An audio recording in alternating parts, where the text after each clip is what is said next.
इनसे मिलिए।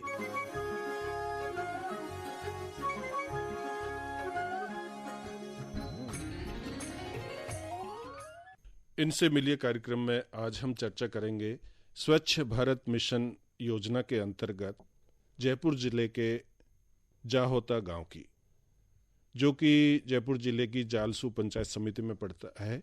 और इस गांव को हाल ही में ODF प्लस घोषित किया गया है।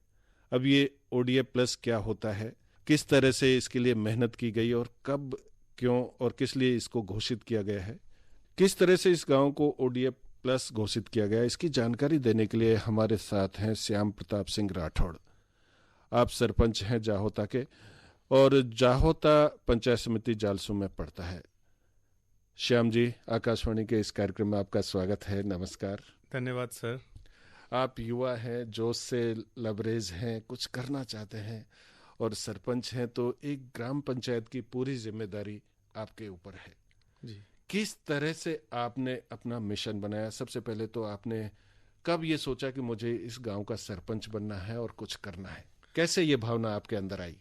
सर, भावना तो क्या है, भावना और काम करने के लिए ज़रूरी ना है कि हम सरपंच ही हो। हमें माता पिता ने ये सिखाया कि, मैं आपको जानकारी के लिए बताऊं कि अपने माता पिता के मैं अकेला हूं और मेरे पिताजी एक साधारण से परिवार से, कांस्टेबल से रिटायर्ड हुए, तो उनका भी जीवन एकदम साधारण रहा और हमने काफ़ी प्रतिकूल परिस्थितियों में अपना जीवन गुजारा। और समाज सेवा का मेरे बचपन से ही शौक़ था।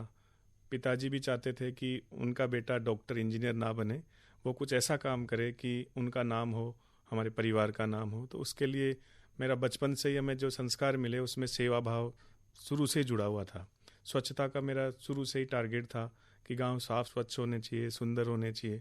तो उसके लिए हमने एक पंचायत के अलावा एक समिति बनाई जिसमें मेरे कुछ युवा साथी थे। श्री गणेश सेवा संघ नाम से हमने एक समिति बनाई। तो तब से हम काम कर रहे थे।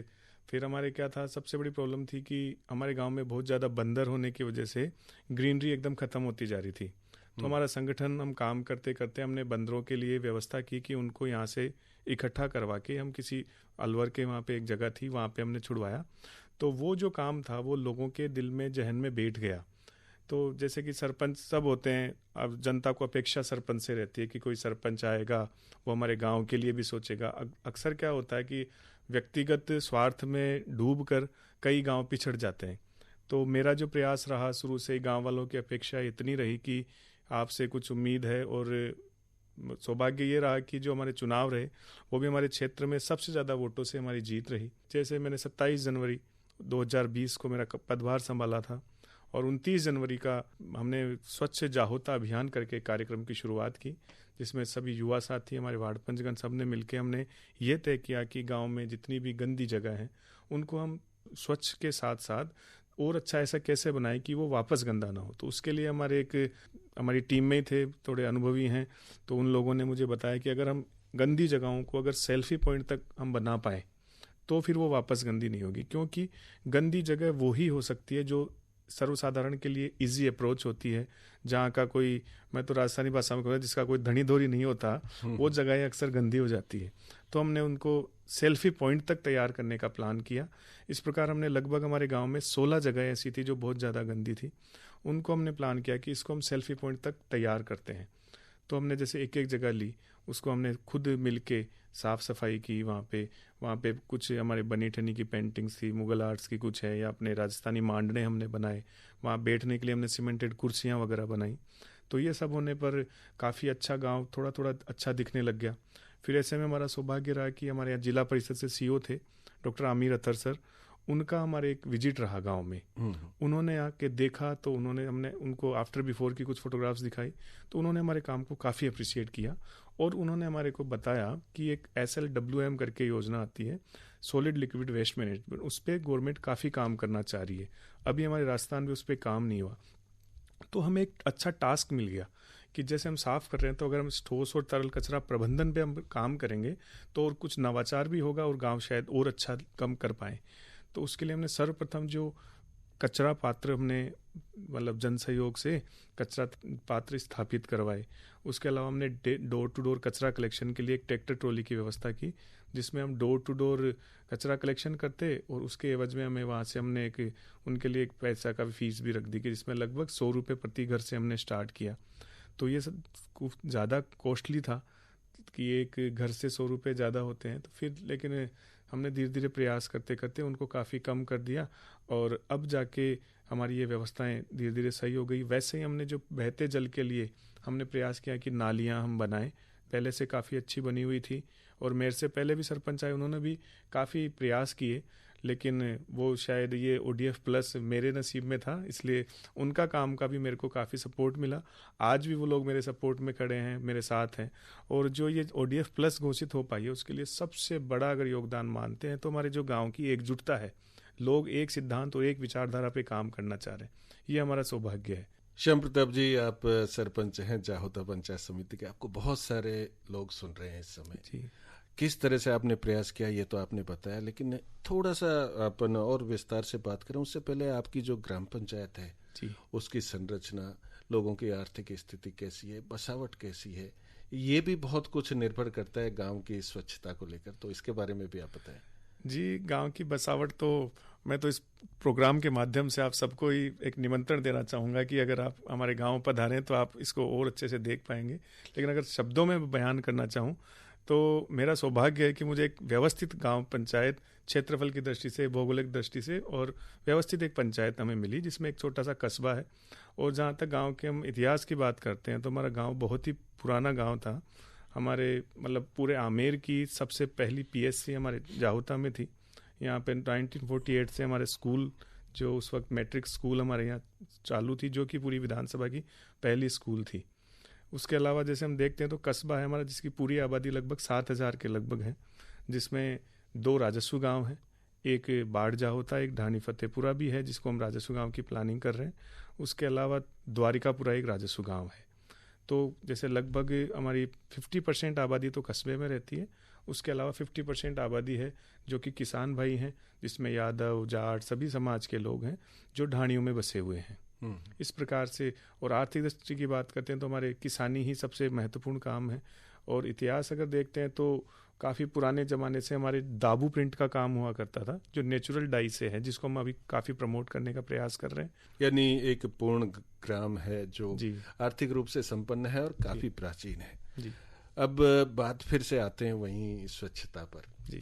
आप ठोस और तरल कचरा प्रबंधन, आपने नालियां बनवाई, ठोस जो कचरा है ट्रैक्टर के माध्यम से उठवाया, लेकिन उसका फिर भी बाद में प्रबंधन काफी जरूरी होता है, तो गांव से बाहर किस तरह से उसका आप उपयोग करते हैं? अभी जैसे कि हम हर घर से कचरा कलेक्शन करते हैं तो हमने हर घर में डस्टबिन रखवाए हैं। डस्टबिन ज़्यादा अच्छी क्वालिटी की हम नहीं कह सकते, लेकिन हमने जैसे पुराने टीन के डब्बे होते हैं, कुछ कार्टून्स होते हैं, उनको हमने एक घर में 2 डब्बे हमने रखवाए जाते हैं, जिसमें हम उसको ठोस और तरल को दोनों को कचरे को, कुछ कचरा ऐसा होता है कि जिसको हम रिसाइकिल कर सकते हैं और कुछ ऐसा कचरा हो जैसे प्लास्टिक्स वगैरह है, उनके लिए हमने अलग घर पे ही पृथकीकरण होके जो ट्रैक्टर जाता है उसमें भी 2 पार्ट बना रखे हैं एक ट्रॉली में, जिसमें एक तरफ हम प्लास्टिक्स और जो वेस्टेज है वो रखते हैं, एक में हम रखते हैं सब कुछ बची हुई रोटियां रहती है, सब्जी के कटे हुए छिलके वगैरह रहते हैं, या कुछ ऐसी मिट्टी रहती है जो, तो वो हमारे लिए खाद का भी काम करती है। हमने कुछ जगह पे पॉइंट बनाए। दुर्भाग्य से हमारे क्या गाँव पूरा JD के अंदर है, तो हमारे पास जगह न होने की वजह से RRC जो रिसोर्स रिकवरी सेंटर बनाया जाता है वो हमारे अभी तक बन नहीं पाया, लेकिन हमने एक वैसे ही व्यवस्थित थोड़ी जगह है, उस पर हम उस कचरे का अलग से इकट्ठा करते हैं। कुछ प्लास्टिक होते हैं तो रेडी वाले होते हैं, पड़ोस की पंचायत है वहाँ से कबाड़ी वाला आता है, वो अपना प्लास्टिक और जो भी कई प्लास्टिक आइटम है तो वो ले जाता है। उससे हमारे को जो आय होती है उसको हम उन्हीं कामों में लेते हैं स्वच्छता के लिए। उसके अलावा जो इकट्ठा जो ये सब्जियां वगैरह होती है उनको हम एक गड्ढे में इकट्ठा कर लेते हैं, उसको बर्मी कंपोस्ट के रूप में भी हम परिवर्तित करते हैं, जो कि किसान भाइयों के आसानी से काम आ जाता है। जी। अब बात आती है ODF, यानी खुले में शौच लोग नहीं जाएं, शौचालय बनाया जाना प्रत्येक घर में आवश्यक है।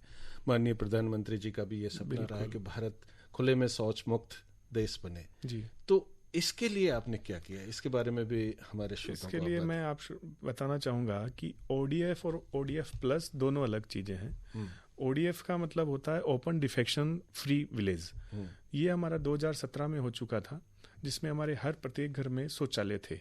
ODF प्लस में आता है ठोस और तरल कचरा प्रबंधन का। तो इसके अंदर अपने जितने भी सार्वजनिक संस्थान हैं, चाहे वो स्कूल हो सकता है, हॉस्पिटल्स हो सकते हैं, डाकघर हैं, आंगनबाड़ी केंद्र हैं, इन सब में भी शौचालय होना चाहिए। और हमारे गांव की जनता जयपुर के लगभग 30 किलोमीटर दूरी पर होने की वजह से पढ़े लिखे लोग हैं, हम कुछ उनको समझाते हैं तो उनके आसानी से समझ में आ जाता है।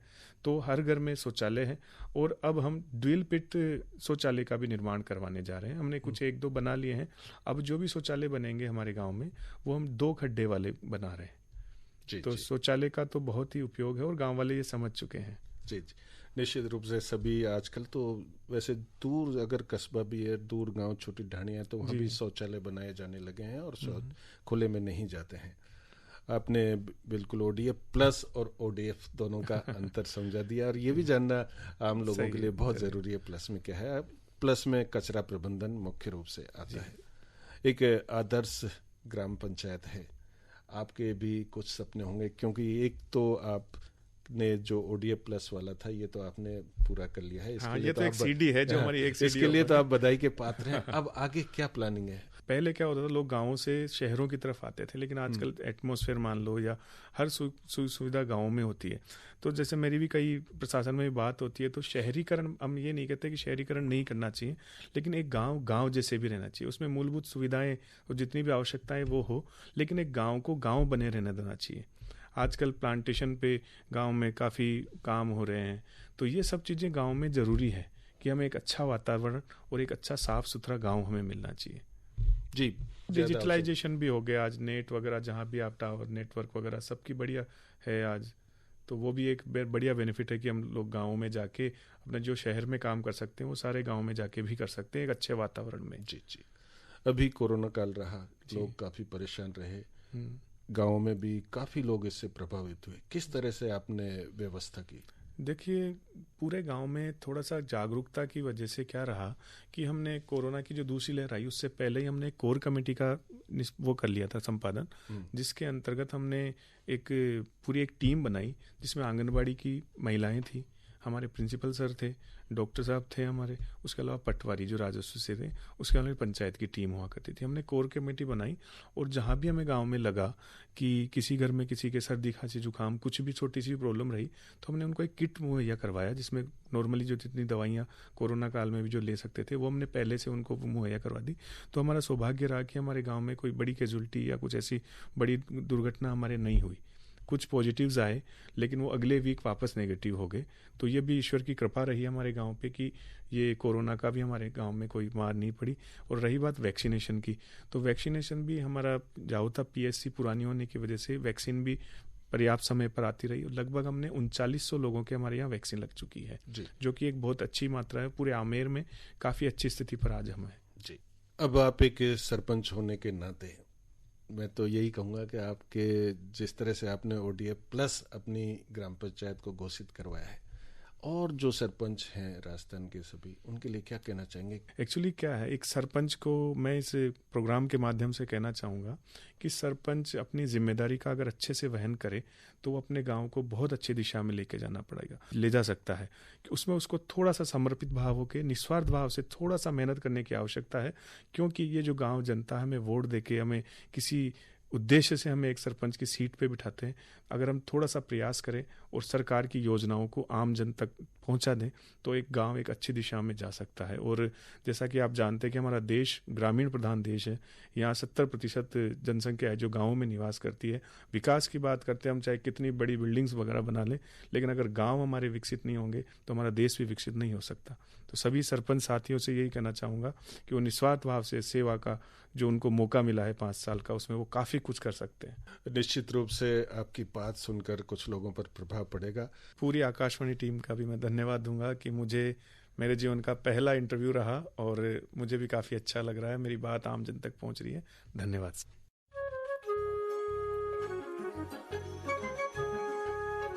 इनसे मिलिए।